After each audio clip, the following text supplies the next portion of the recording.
Welcome to Health Crusaders. I'm Bob Priest, and if you're here, I know you're looking for answers, just like I was. I thought I was doing everything right, but then, out of nowhere, I had a stroke. One moment I was fine, the next, my world was turned upside down. That moment changed everything. Traditional medicine helped me survive, but I didn't want to just survive. I wanted to thrive.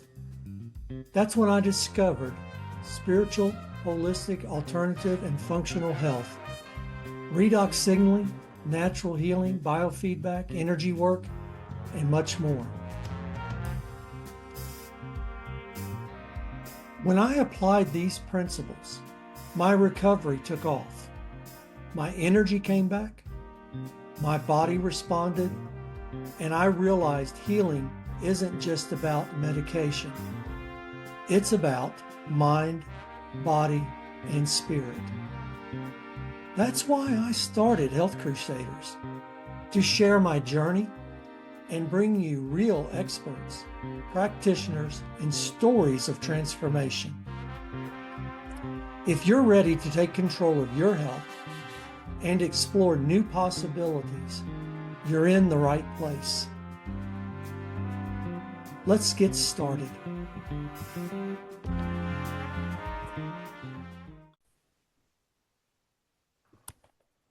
Welcome back to another episode of Health Crusaders, the show where we uncover powerful healing journeys and connect with practitioners who are changing the way we think about health and vitality.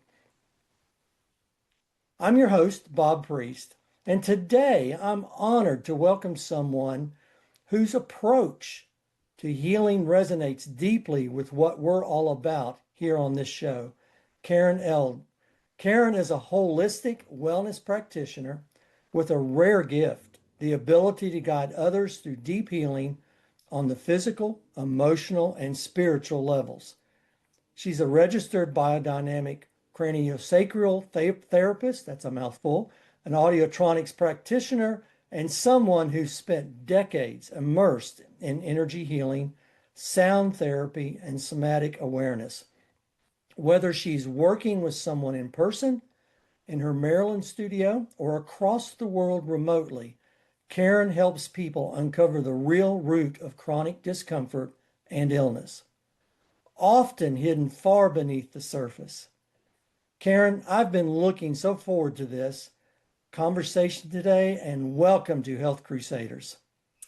Thank you so much for having me today. I'm so happy to be here. That's great. I'm so looking forward to this. And so let's just get right into this. So let's talk about where your story begins. You shared with me that traditional medicine once told you, quote, "This is good as it's going to get." But you didn't accept that, did you? No, I did not. So tell us a little bit how you helped others who have maybe heard that same sentence. So for me, after a car accident, which was my third accident, none of them my fault. I still will insist I'm a good driver. But this third accident was really a doozy. And I did hear those words, "This is as good as you're going to get." And I was only in my 20s.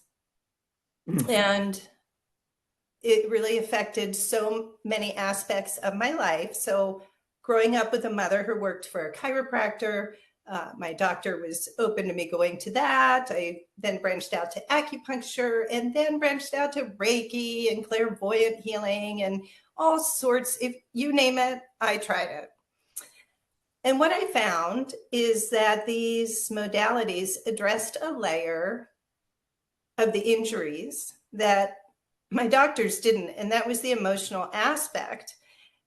So often we look at an injury and it's presenting, "Oh, my knee hurts, and we can't get it fixed. And we go to the doctor and they're looking at the knee and focus.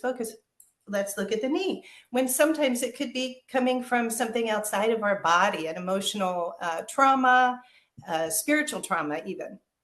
So I went on to gain a lot of leverage in my healing. I got better, but I still wasn't 100%. I still had chronic pain and some other issues. Fast forward 20 years, I went through a divorce, which was pretty traumatic and stressful. And that added stress kind of brought up all these old injuries again.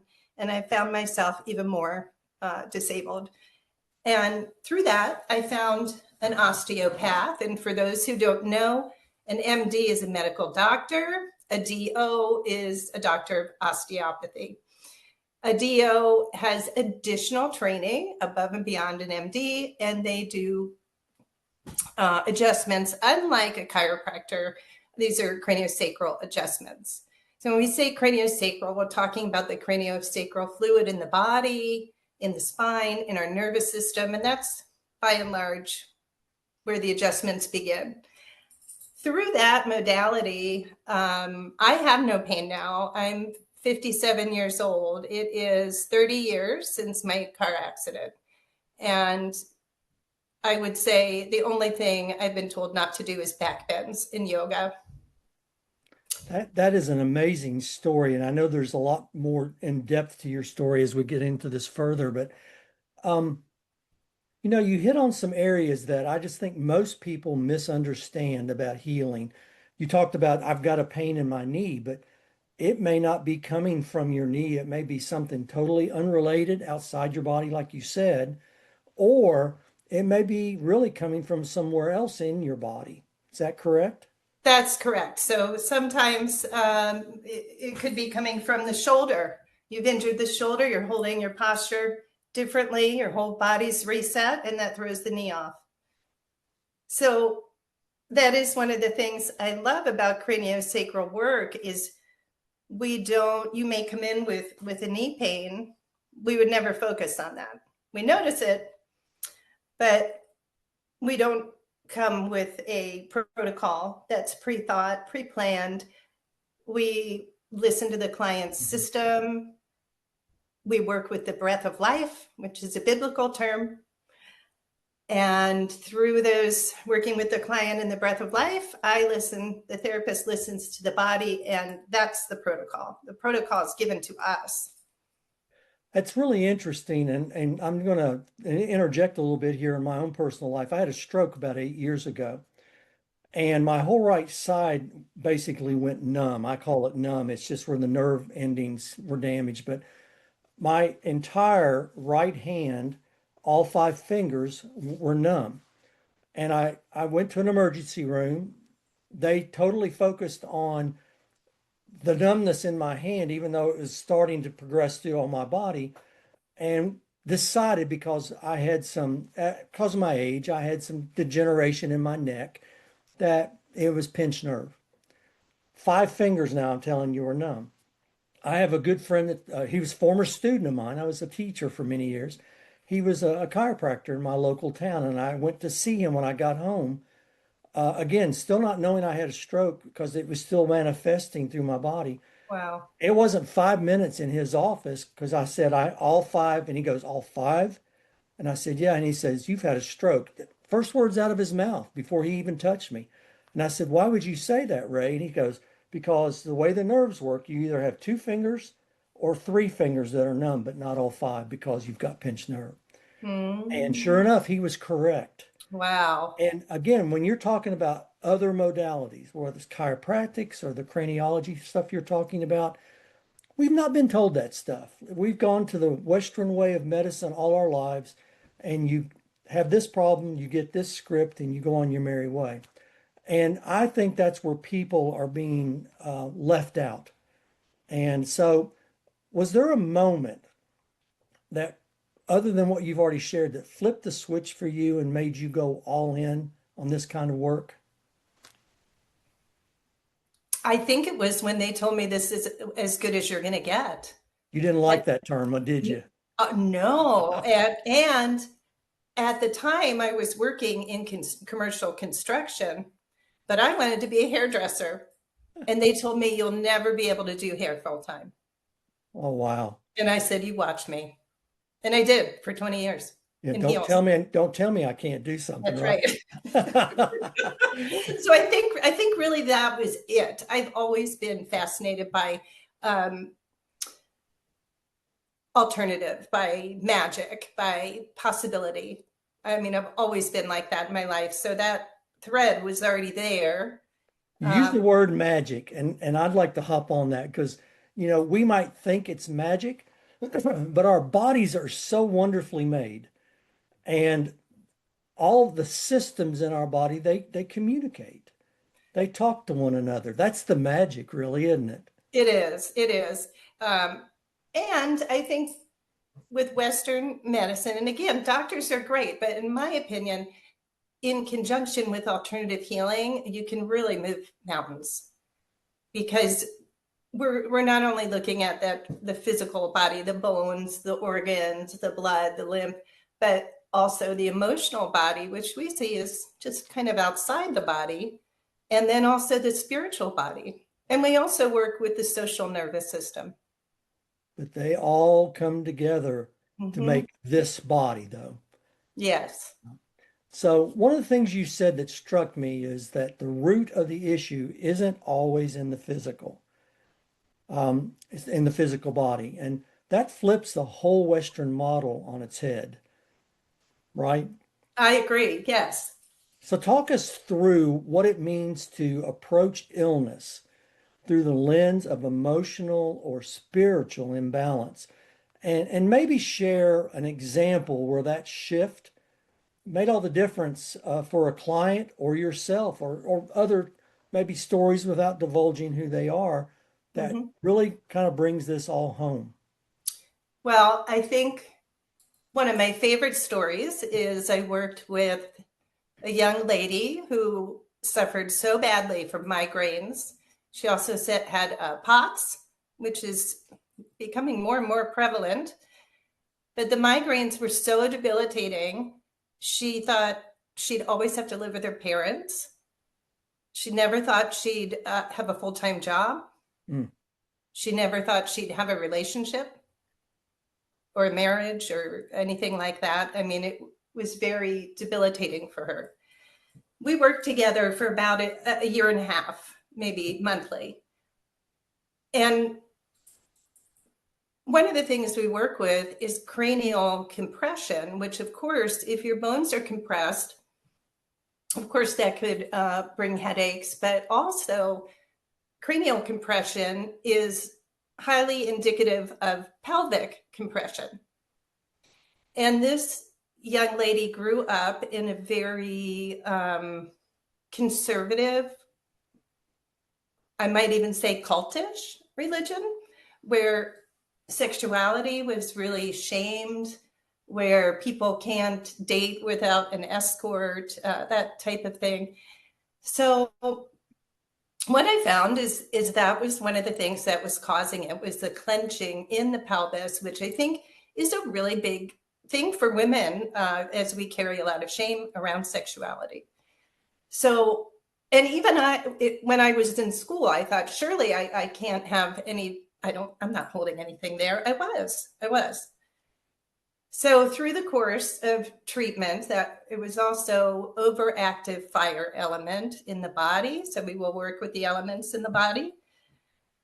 So now she is working full time, living on her own, dating, and swinging on a pole, learning to dance on a pole for fun, which has very much liberated her. So her whole life is turned around. I can't take all the credit. I mean, I always tell people keep going to see your doctor. But she attributes a good chunk to that, I think, to our work together. That's awesome. And so you led her to the water. She made the decision to drink or not. That's right. But Yeah. it was also building awareness in her. Hmm. So, do you notice that like things feel really tight around your head? And here's what you can do. Empowering people with knowledge, tools, and anatomy can really help them to even self treat. And I think a point you just hit too is you need to be aware of what's going on with your body. I use the words now a lot with you need to be your own best advocate. Yes. Um, you know, Doctors in general, they have a protocol that they follow. Tick, tick, tick, tick, tick. When you go to holistic practitioners or alternatives, they don't go down the tick. They look at the whole spectrum of the person. So even though you might have a pain up here, that might not be where the pain is. It It really might not even be yours. it might not even be yours. It may be something else that's going on around you that has created this. I mean, our world is so complex. We try to put it in a little box and it really isn't. We can't Yes. do that. So, as a craniosacral therapist, as an acutronic person, Reiki, sound, these are all powerful modalities. And yet most people really don't understand how they work, especially remotely. So, Yeah. how would you explain the whole essence of your work to someone who's brand new to this? And what is the breath of life you mentioned? How does it show up in your sessions? I'll actually start with that. The breath of life, it is a biblical term. It is the force that animates us. It's what makes us come alive. Some people might call it God. Not everybody loves that, but it is the force, the life force that animates us. So we are told during a session, when we're doing a session, to not even begin the session until that other force comes in the room. Because I will never take credit for any work or healing that has occurred. It's not me, it's Trinity. It is me, the client, and the breath of life. Okay. And we're going to get into this a little bit more because I have a belief level there too that the words we speak, what comes out of our mouth is pretty powerful in both directions, positive and negative. Mm-hmm. Um, in the readings that I looked over all your information, you also mentioned intra-oral adjustments and how their impact on TMJ, depression, and many other things happen. So could you touch on that a little bit too for us? Absolutely. I love the intraoral work, and that means we were actually going inside the mouth to make adjustments. There are some bones in the face that can only be accessed by going back in the mouth.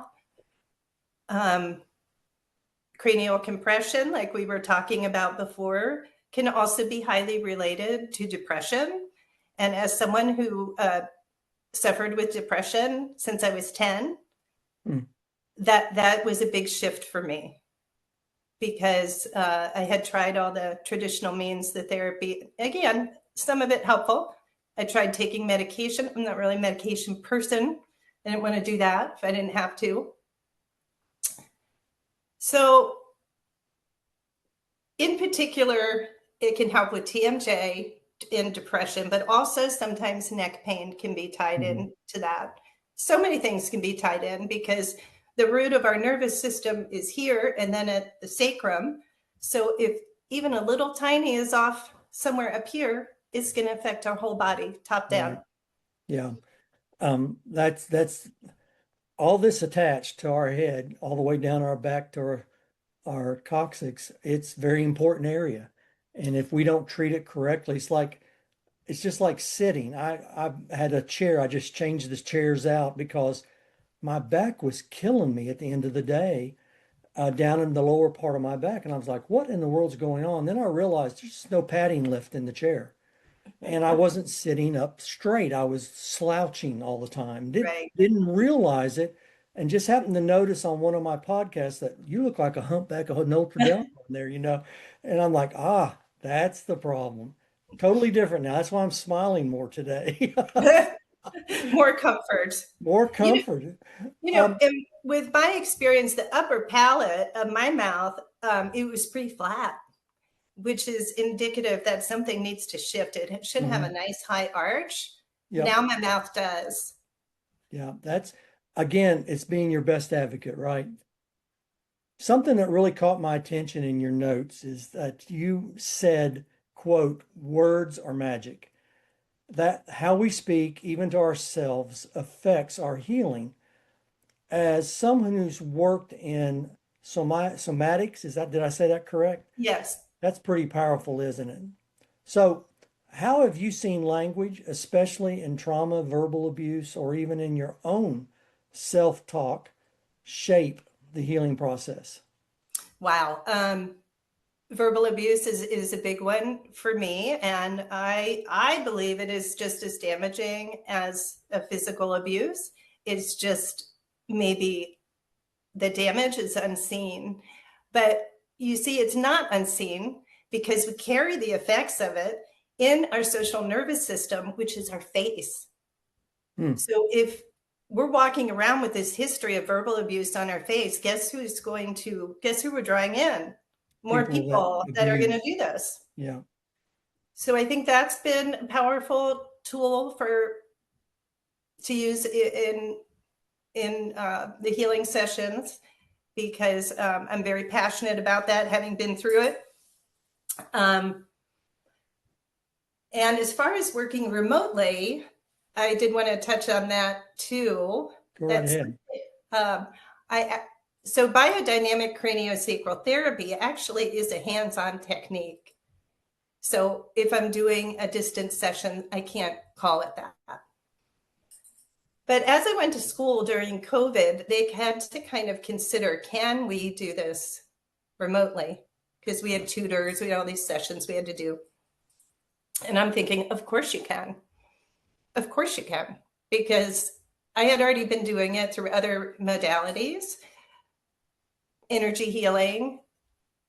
And for me, I would say, just as if you walk in a room, you can, full of people, you can tell who you want to go to and who you want to stay away from. I can feel that on a larger level. And sometimes I do use a proxy. I will hold a skull or a doll to feel into the person's body. But I can feel into the body and tell what's off. And they are always a little surprised how much they feel on their end. You know, I don't think people realize all the energy that's around us, the sound, the waves, I'm being a musician, being a person that's been around music all of my entire life. Um, Being a band director in a room and you have a bad chord or bad notes, it's obvious, you hear it. But when you bring everything in alignment, so when A440 is A440 and it's in alignment and those waves are moving at that megahertz, you can tell it lightens the load. You can feel the energy in your body. So people that poo-poo that energy thing, they don't realize that it's around us all the time. In my office right now, there's all kinds of energy in here, whether it's electric, whether it's the energy I'm feeling from our conversation, the energy I have in myself right now, just how I'm perceiving life in general as I sit here. But I also believe in the spiritual side of things. So when we talk about the power of words, just like in Ephesians 4:29, it talks about the power of words. What we speak is so powerful that it can damage or heal. It can take someone down or bring someone up. And how we choose to use those words are going to make the difference in how we think and feel, how we approach life in general, uh, how I make you feel when I have a conversation with you, one way or the other. So those words, I agree, are so powerful, and we can in just one word or two words, we can tear somebody down so bad that they never come back. That's right. And And not only the actual word, but the way it's delivered, how we say it, the tone, the volume, everything about it. so when it comes to health and our holistic being, how important, tell our audience how important you believe it is that the words we speak about our health, about our bodies, about the way we see things, about our attitude, etc. How important are those? Extremely important. Extreme. I believe on that we create our reality. I believe that breath of life comes in to animate us, to help us to create the world we want. And I believe we can do that. Yeah. So do you believe in self-talk? Believe in it. How so? Well, I mean, I've told people, I've said to people, well, just what do you say to yourself? How do you Mm, talk to yourself? And they yeah, look at me kind of strange. yeah, Like, what do I, you mean? definitely. I will notice when someone apologizes every 15 minutes, things like that. And you can, especially victims of verbal abuse, I think, will do that. Well, they've been beat up so much verbally that they believe they're not worthy of anything else. And but once they get to that point where they feel that, then that's how they speak it. So the thing is with abuse, though, there's always a gift, isn't there? I mean, I Yeah, think we have to go through these things in our life because it leads to something good. right. So I never will say I'm a victim to that. I am a victim to that because what it did for me was create a hypersensitivity because I always had to be watching the environment. Is there Hmm. an attack coming? Is something going to happen? Am I doing anything wrong? Um, and that was as a child. So I believe having to do that made me a good craniosacral therapist. That makes a lot of sense. It really does. I think our past experiences definitely help us to, if we pay attention, help us to improve throughout life. So by the time we get to our ages, it kind of goes back to that, as we age, we get more wisdom if we actually think about the times we've gone through. So if you've had this kind of time in life where what you were speaking of, and as you get a little older and you realize, oh, I know what was going on now back then because I've experienced it. Now I know how I can take that and share with someone else and get them through this maybe a little quicker than I got through it. It's like me when I had my stroke, I'd spent a lot of time advocating in that space for others because when I first had the stroke, boy, did my self-talk and everything go different direction. Mm, I thought life was going to be different over. But I found the more I spoke, this isn't going to define me. This isn't going to make me the person I am today.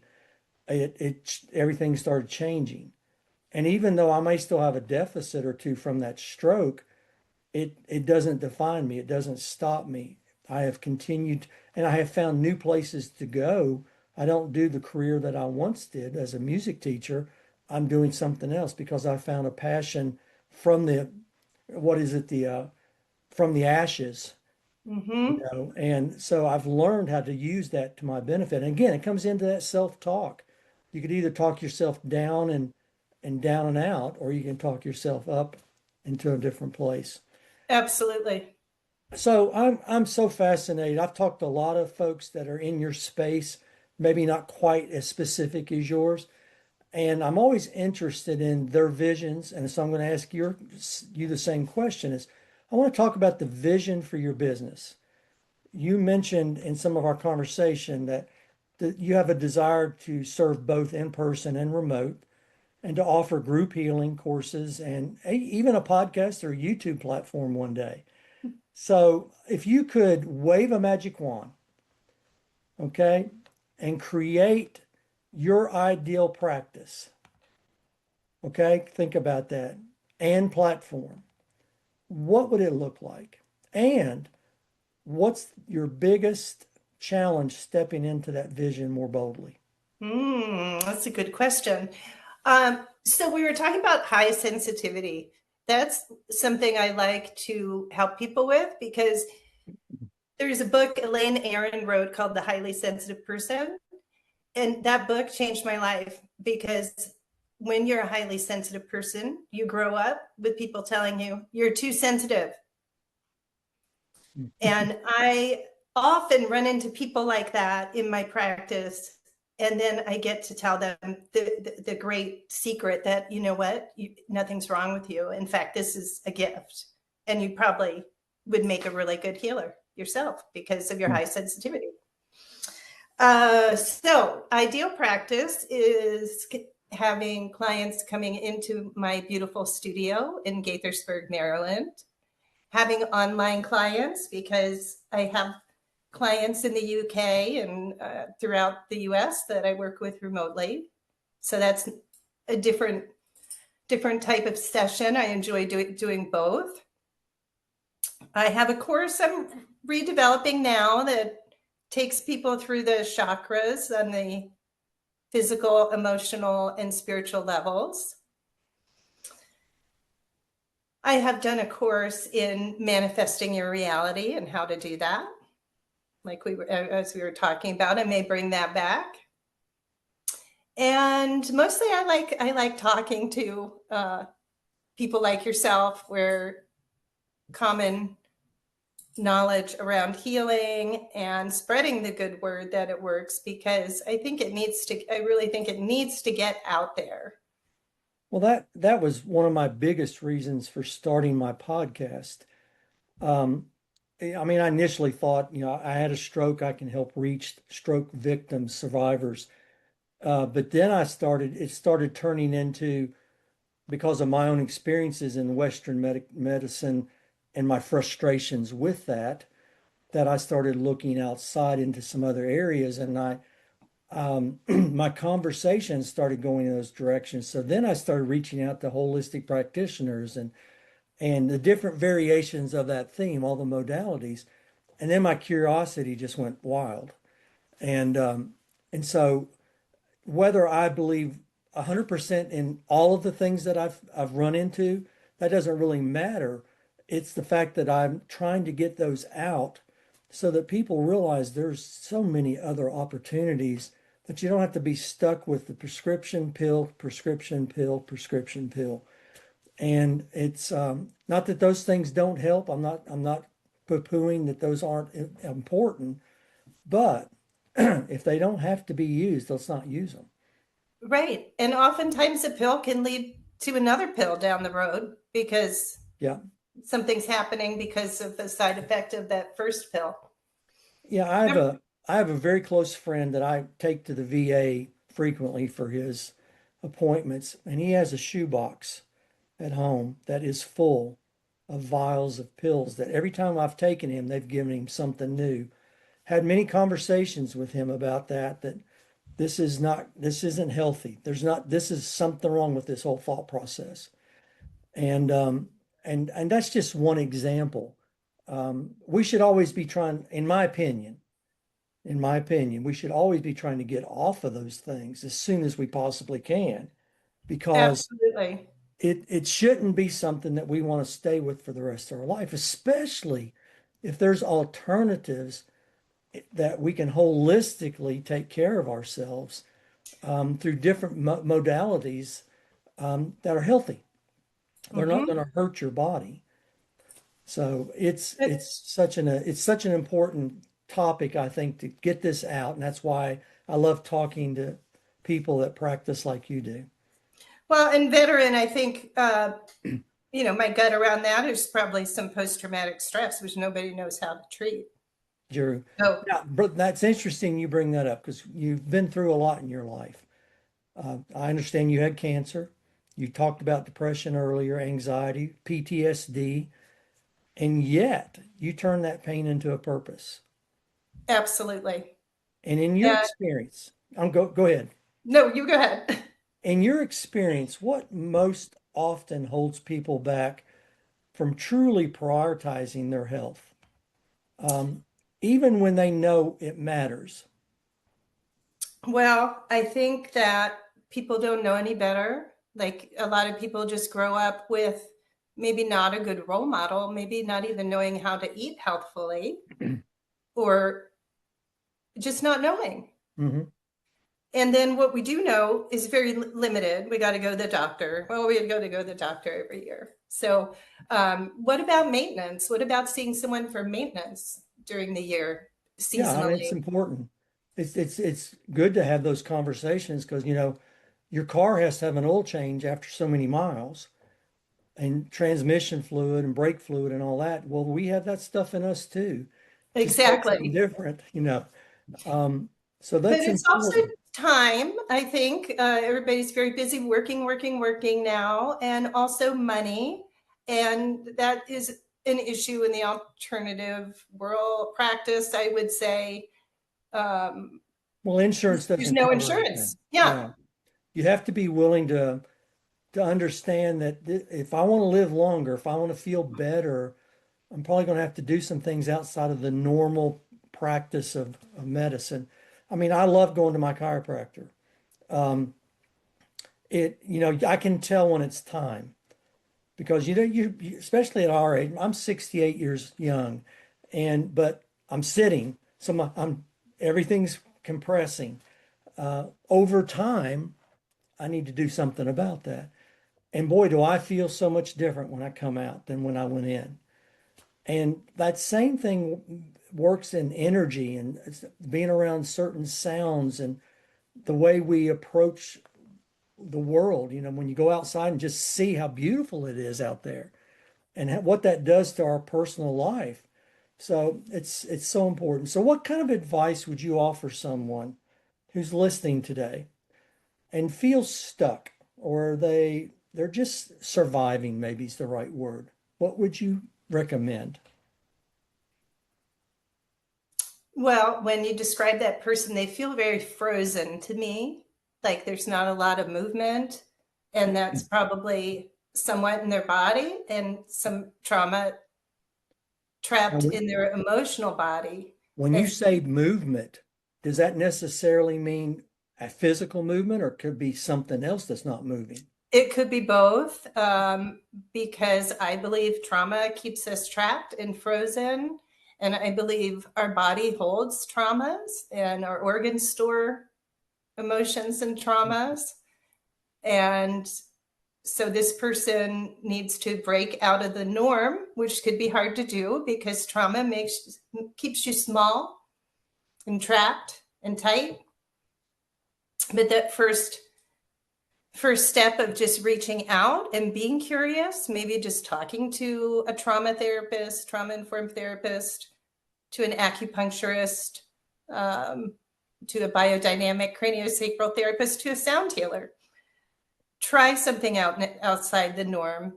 Mhm. So often we have something presenting as a physical injury when it's coming from emotional. Well, it can go the other way too, where we've had an emotional hurt or trauma, and then it's presenting in the body. So it can go both ways. We could hit our knee, and that could cause the depression. We could be depressed, and that can make our knee hurt. Mm. One thing that I've really learned to and love about holistic practitioners is they don't get caught up on that one problem that's told. You walk into a doctor's office, my head hurts, that's the focal point. And they don't necessarily let you go anywhere else. My head hurts, but I also have this. They don't let you go there. In the holistic practice world, they look at everything. It might be the pain may be up here, but we're going to talk about a lot of other things. We're going to explore, we're going to research. And that's a big difference, I think, in the way holistic practitioners go about their clients compared to the Western medicine world. Absolutely. I mean, I know someone that's going through kidney issues right now. And when I told the person, oh, that's really highly associated with like prenatal existentialism, like, do I even want to come into this world? And Hmm. they said, oh my God, it's so weird you said that because my mom had a lot of trouble and she almost couldn't carry me. And so there's just so many fascinating Yeah. things about it. I think the hardest thing is for people to think outside the box of traditional medicine. If you Well, have an open mind, you're yeah. going to do well. Well, when we go to a doctor, a lot of times they'll throw this pill at us and it doesn't work. So what do? They give us another one. There's an alternative and an alternative. Well, the same thing's true in holistic medicine, holistic approaches. So this particular approach, let's say acupuncture, doesn't necessarily get to the issue, but maybe the cranial, I can't get that word in my mouth, but the Craniosacral. craniosacral is a way to approach it. And you look. So I don't know why we don't think the same way there as when we walk into the place that we get one thing, until we finally find the one that makes us feel better. But why not do it naturally? Right. And I think it's frequency too. It might take more than Mhm. one session. It might take 6 months. It might take a year Well, of visits monthly. I know when I hurt my back many years ago as a band director, I literally crawled into the chiropractor's Mm. office and I kind of quasi stood up on my way out. I still was not there yet, but it took him 35, 45 days to get to where I could go from being so crouched over I couldn't stand up hardly to being straight and the pain was gone. And not one pill, you know, Wow. not one pill. It was just a process.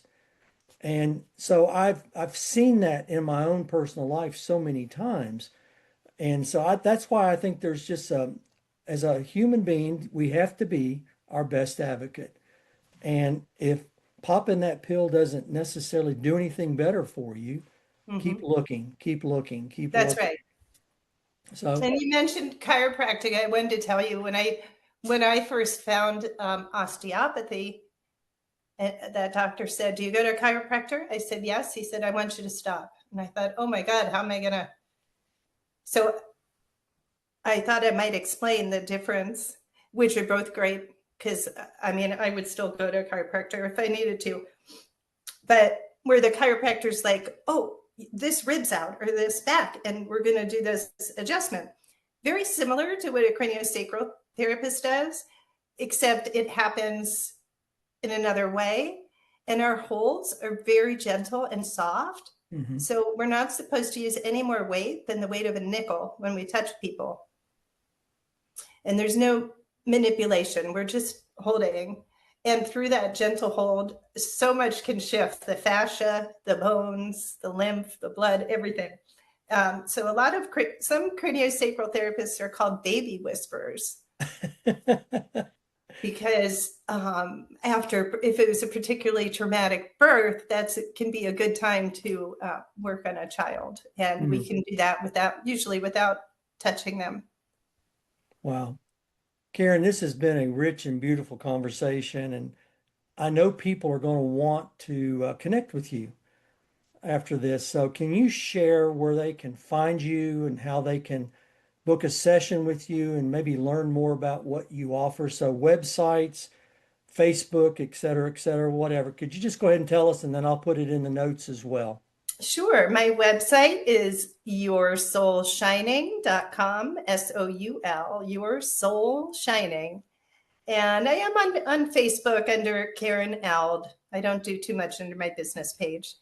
Okay. Sessions can easily be booked by contacting me either remotely or in person. Little paperwork to fill out prior if you're coming in person.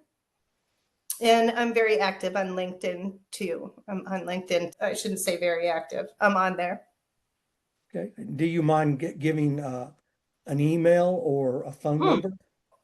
Um, my email is Karen at yoursoulshining.com. Awesome. So, folks, if you've been told, quote, this is as good as it gets, I hope this conversation reminds you there's always more healing possible. We just have to go deeper. So, thanks for listening to Health Crusaders. Until next time, keep seeking, keep healing, and keep showing up for yourself.